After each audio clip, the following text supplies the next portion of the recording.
This tiny tropical island off the east coast of Malaysia is now the temporary home for 1,400 Vietnamese refugees, the so-called boat people.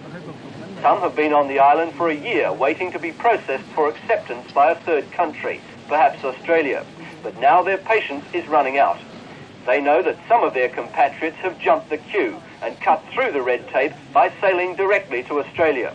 There's no doubt that the recent Darwin arrivals have set an ominous precedent for Australia's immigration policy.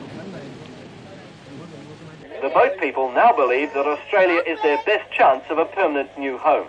They told me that they think their best chance of being accepted in Australia is to make their own way there by boat, to present the Australian authorities with a fait accompli, whatever the dangers of the long sea voyage.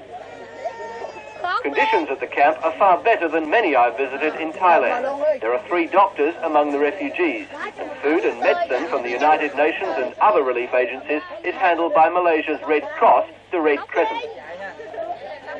These refugees are not poor farmers or former soldiers fleeing for their lives. They don't speak of killings in the new Vietnam, but complain of regimentation, enforced moves from the cities to the new economic zones, and the nationalisation of assets. Many are Chinese businessmen from the former Saigon. They speak almost as much Cantonese as Vietnamese. These days, only people with means can afford to escape.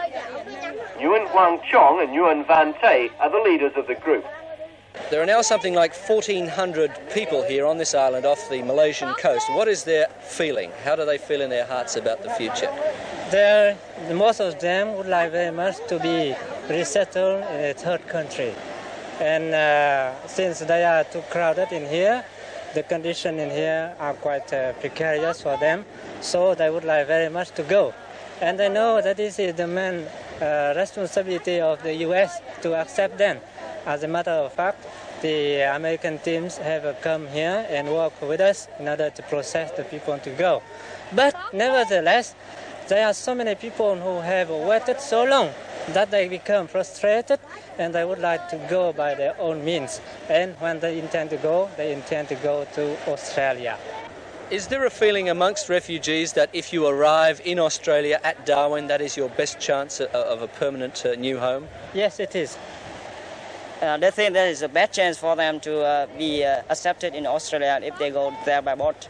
I was told that if an expected Australian immigration team does not come to the island in the near future, then at least half the total group, 700, will try to sail directly to Darwin.